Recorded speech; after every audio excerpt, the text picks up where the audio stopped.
is you need someone who understands space. Many people forget that. You just think, we're just gonna build something, but this is really cutting edge of how do you build such a space so that it really works as a space. And funny enough, we were all business students, and for this you actually need someone maybe more like an architect, like a design person, maybe even a person who has been running a restaurant before, who really understands how do these spaces work. How do you maintain them? How do you do the operations around them? Because most HUB founders, they come more from a business background, who see the opportunity of building this, but they completely underestimate that in the end, 80% of your work at the beginning is just keeping the space alive and making sure it doesn't get dirty. How do we do the coffee? Like these very little things take all the time. So it's very important to have one person in your team, and luckily we got Hagen.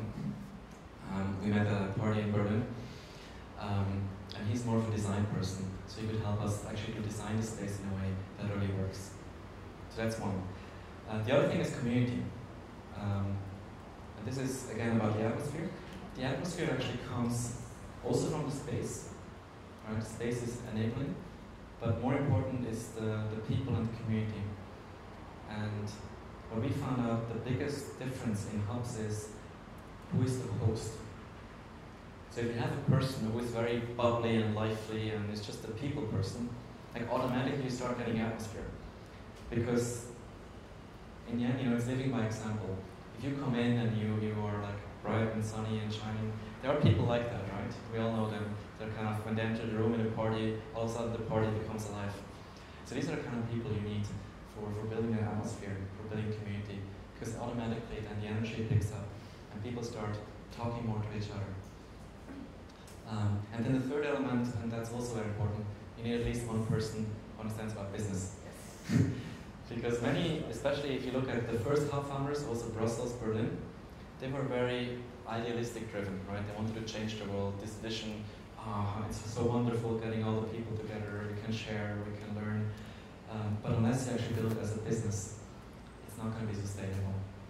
And latest after 2 or 3 years, it will break down, because that's usually how long your energy goes before you need money. And so Christoph here, we recruited, so Niels was the community person, he's a very funny Dutch guy. Christoph is more a business person, Hagen is more designer, and I was trying to keep it all together and hold the vision. So that's how we came together as a team. And especially now, because now our team is like 10 people, right? But we still hold it as a co-founder community. And we're actually now looking at how we're going to advance the HUB model into a different business model, again, starting again as a new kind of baby. So for you who are here, I think the biggest advice I would give you is really look at other spaces. Sometimes we all think we have to reinvent the wheel because it's fun, you can be creative, but there's so many spaces like the HUB out there already. Really make sure that you go visit as many as possible and start copying. Because if you look at the hubs around the world, it's actually quite interesting. They all look very much almost the same. And sometimes people ask us, do you have these rigorous guidelines, that every hub has to have these tables, every hub needs to have this kind of design. We don't. But what happens is that people steal from each other. So we just steal the best practices, and in the end we all look the same. So it's more of a bottom-up driven coherency that we're building here. And for you, if you build a Fab Lab, really look at other Fab Labs. If you build a hackerspace, look at other hackerspaces, because they can tell you so much more around all these little details. And this way you can really make sure your learning curve is a bit steeper than if you have to build it yourself. And for me, this is actually the biggest value we have in the HUB network. We have a very open learning culture of really whatever we build, we just put it into the network so that people can steal from each other and make the best everywhere else. A big mistake that many hubs are making in the beginning is that they focus on the space first. So the minute people want to build such a thing, and you've maybe seen it yourself, you start looking for the location. Because that's the big investment, right? That's the big thing. With the space, it gets real. What we've learned also in Zurich, but elsewhere, is that it's very important that you start with your community. or start thinking about, so who is your community? Who are these people? Who are these hackers? Who are these makers? What do they need? And then start, with events around, getting them together, getting them excited for, hey, we're building this hackerspace, we're building this tablet, we're building this hub. This is what we have in mind. What do you think? Right? It's like these early adopters, really engaging them to co-create, what you want to build later on. Because it has two advantages. One, you make sure that whatever you build is really fit to their needs. Because later on it's very difficult, once you have the location, you're stuck with it, right?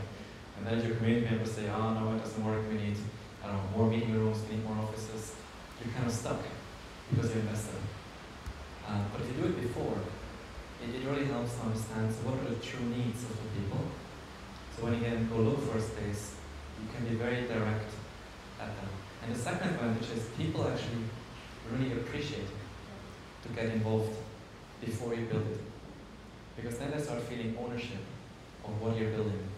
And we went as far that we have this whole kind of collaborative design workshop, where we really said, okay, this is what we have in mind, how would you use it, how would you maybe redesign it, and in the end, also to save money, because in Switzerland it's very expensive to build. We built a lot of stuff ourselves, so we had some designers who helped us, but then we had the whole community join us for a painting party, where we involved our first members to paint the hub with us. The next day we had to paint over again some parts because it got a bit messy.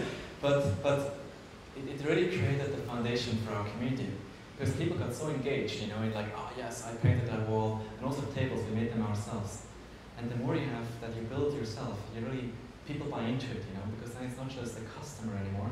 You actually have someone who feels committed to this space because I was there, I was able to participate. And this is how you build it, right? And then, so community is first, but then after community, the second step is, again, actually not the space, but the business model. Because again, many hubs around the world make the mistake that then, again, they rush for the space. We now know what the community wants. But we've learned that the other important step to go first is, what kind of business model are you actually building? Because co-working is just one. And there's many more around them. So in Zurich, we now actually call ourselves a learning space. Because we realized, what is the value for people to join the hub? Why do they come? It's not just the tables, right? It's not the space. It's a nice space. Many people say, we really like the space, and it's refreshing.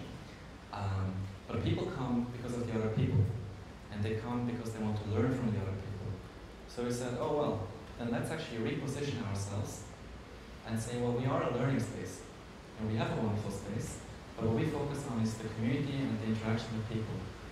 And this really changes also your business model, because all of a sudden, you're not competing anymore with the kitchen at home, with the cafes, because then this is a very different market. If you're just building a pure co-working space, it's actually usually, it's a question of price, right? Where's the cheapest one? And then unless you're super efficient, and maybe at a big scale, it's very hard to make a profit.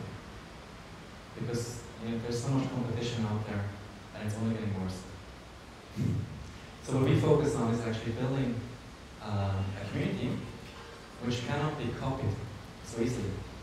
Because what we build is very unique, right? It's the right people, the right interactions, and people are willing to pay for that.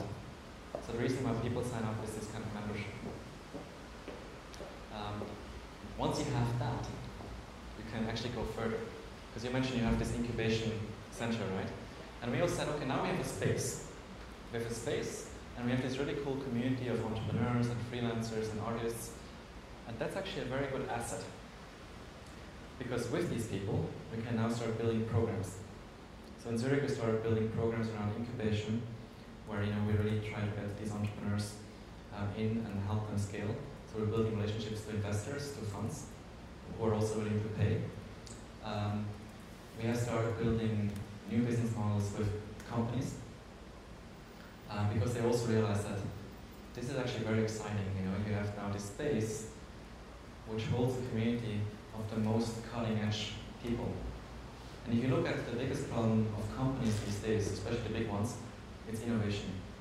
They are so trapped in their old thinking and way of doing things, for them it's very hard to get out of that silo thinking. So what we can offer as a hub or as any kind of space, you have something very magical to them. So if you can build a bridge from the corporate world to what you're doing, there's a lot of value in between. So we started building programs around that. I'm going to give you some examples right now. But my point here was really more that as you build a space, again, think about what are the kind of activities that you want to have in your space. Because that's how you should build it. Especially if it's more than co-working, you need other things, right? So in our case, as I told you, we have these two arches, which for us was okay. It's actually going to be good that this is the co-working space. And for co-working, it's actually important that people can work. Because if it's just all open and everyone talks, people don't come anymore to work, they just come to talk. And then you create a very different environment. So this space here is actually quite quiet. You get in and you sense, oh, people are working here, it shouldn't be too loud. It's very focused.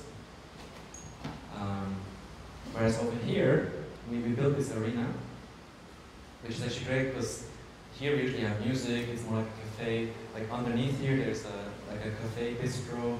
So people chat. Here, they have beanbags, people hang out.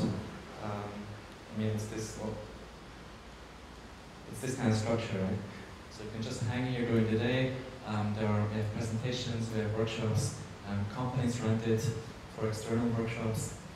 And this is how we design it. Here we have some meeting rooms, which you can open up. So it becomes either a small and a big one, or a seminar place. Because if you look at our revenue streams, currently we have 1/3 is from the membership, which is more the co-working and just people coming to network and be part of it. The other 1/3 is actually renting it out to externals, because we have such a nice space. Many people just like to rent it, especially companies who want to have more creative workshop, rethink their strategy. They really like to rent this whole space. And the beauty is that we started actually selling the fact that right next door, we have all these entrepreneurs and freelancers and creative people. Sometimes we can actually upsell. So that they're not only renting the space, but as they're doing their creative workshop, we get a few people from over here to quickly come over and listen to their ideas, give feedback, which is like 20 minutes of their time. But this 20 minutes is worth a lot of money for the company. And for us, it's no effort, right? Because people are already there, space is there, it's all there. We just make sure that quickly, usually it works that we do it over lunch. So the company is sponsoring the sandwiches, just give free lunch. And in return, the people just listen quickly to their ideas and give feedback while they're eating their sandwich. And for that, the company is paying us quite a lot of money. So that's one example of how you can start building on this space and community and what you have as events. It's also, again, connecting talent with companies. And it actually has happened that the company was like, well, you really have a good idea, could we meet again to go a bit deeper on that? And then actually create a revenue stream for your members. So what we see happening at the Hub, more and more they become actually a job platform. Because there's so many people who actually have talent, who are able to give services, and there's quite a few people as members, as companies, who want these services. So again, what we're actually doing, we're just connecting the right people, and through that there's value. So one example how we do that, we started doing a speed dating, but not to meet your partners, but actually between different entities. Because in Zurich, we have a lot of multinational companies, a lot of bankers, consultants. And these days, we get a lot of phone calls from people who are frustrated, like, I don't want to work for a bank anymore. I would like to join a startup, but I don't know where and how and who. Do you know someone? I get these emails at least once a week from someone who is asking me, do you know someone? And at the beginning, we're like, yeah, you can talk to this person. I was like, okay, this is a lot of work. So now we started an event, we call it Match Me Up, where we gather 20 of the best startups from our community and bigger. And then we invite 60 pre-selected candidates from tech industry, banking, consultants who want to join these startups as CFO, CEO. Because many startups, it's really a win-win. We were talking about win-win. many startups who start, they're good with the vision, they're good with driving it, but they usually lack some of the hardcore business skills. And we thought, there's a very good match, because if someone has worked actually 10 years at a big company, that person actually built some valuable skills, which usually is lacking in a startup, which just doesn't have that experience yet.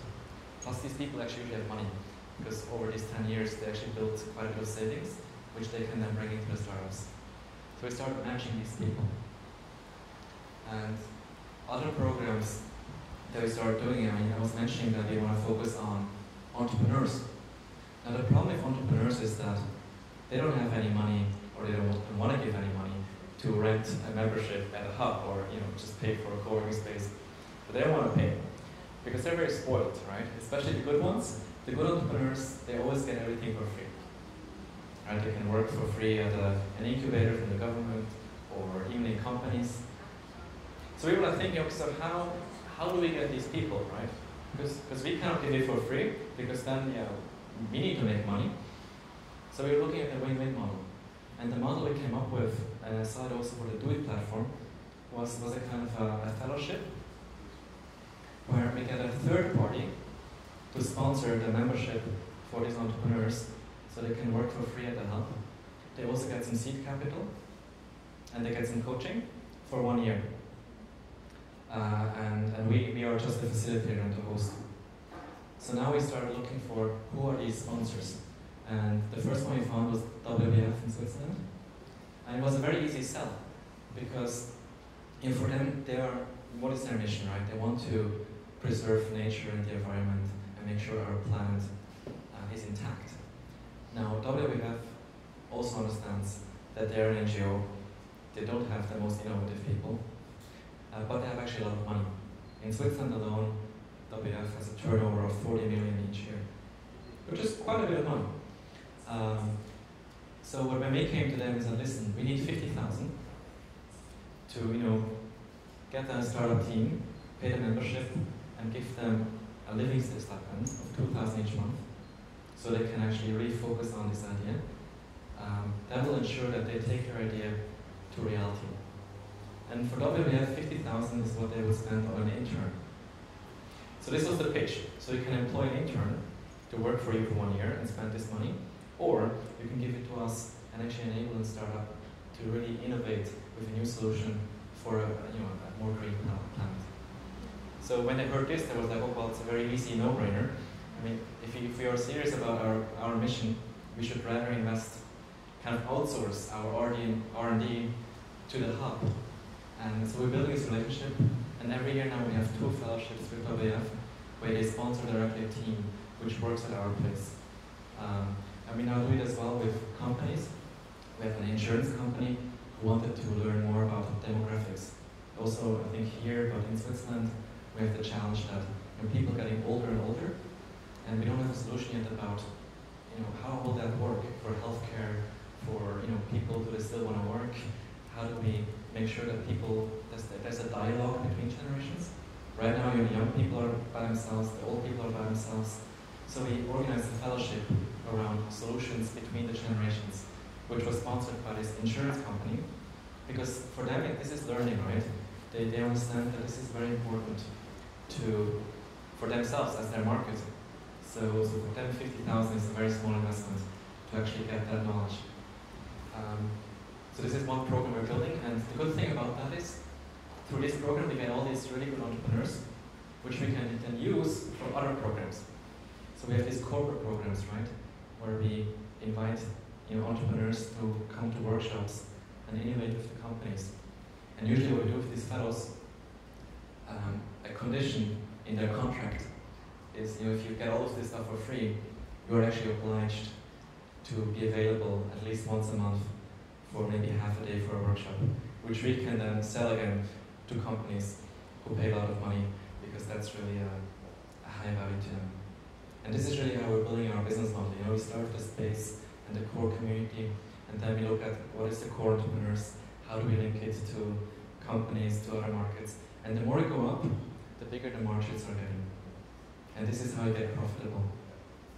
Another program we're doing, and this might be interesting for you as well, in Switzerland, a big problem is that students, especially my university, it's a business university. The only career path they know is bank or consulting.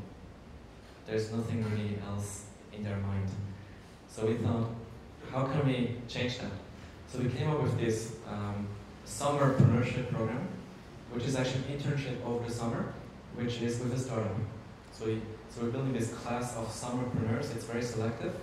So only the best students get to work with the top startups and learn over summer how it is to actually be part of a startup, to help them make a career change. Because Swiss people are not very risky, right? So this is a very safe way of experimenting. Maybe I can be an entrepreneur myself. So this is how we're building our programs around that. And just a second last slide, and then we can put questions around that. The other thing we're still learning now, this goes back to Rich's question on win-win ecosystem. There's so many other players out there. And at the beginning we thought we have to do everything ourselves. Right? We do our own incubator, we do our own crowdsourcing platform, we do our own thing. And then we realized that's actually very stupid. Because we rather focus on one thing we do well, which is the connecting and the facilitating, and really make sure our margins are here. But look at who are the other players, where we can actually partner up. So this is a local crowdfunding platform who is now working with us, and we get special deals for our members. So instead of building our own crowdfunding platform, we just choose the right partner. Because then the beauty is that in the end, this is actually win-win. Because they can focus on what they do best, we focus on what we do best, and then when we work together, we actually create more value between each other. So a big part of now building the bigger ecosystem is actually connecting to these players out there who we see as our partners or peers, rather than competition. So in summary, this may just help to bring it all together, because that's, when I think back of how we actually built the hub, it really looks a bit like this. And as I said at the beginning, the most important thing is that you have a very clear purpose, like the why, why am I doing this, why are we doing this in mind? Because this purpose, this mission is what's going to attract everything else. So from this perspective, how we did it is that in the middle is your purpose. And if you want just one person, with this purpose, you will find your team, which is the next layer. Right? The team should be built around the purpose. How can we make this purpose happen? Who are the right people to support us? Once you have your team, the next layer is your core community. Who are the early adopters? People around you who really want to do this with you. They're very close to you. They start building the space with you. They start building the core of the atmosphere. They want to come because you're such a good team. They feel attracted by you as a team. Once you have, your purpose, a strong team, and a very good core community, there's other people who will be attracted by that whole package. Because you see, all these really cool startups here, I also want to be a member because I want to be close to all these entrepreneurs. So at the next layer, you get all the freelancers and the artists and even corporates who want to be part of this ecosystem. So you create your community as a fourth layer, which includes also yourself as a team, the core community, and more people at the periphery, which may become once a month. Now this, again, is very attractive for your partners, corporations, businesses who want to get closer to that whole community and start collaborating. And at the end, you have the bigger society. So whatever you're building, if it's a Fab Lab, I would also look at, what is your purpose, who's your team, who are your core members, who are other people who find that attractive. And that's actually how you build any business model as well. Because the more you get outwards, the more value there is, and the more people are willing to pay for if you build that strong core that you can then build on top.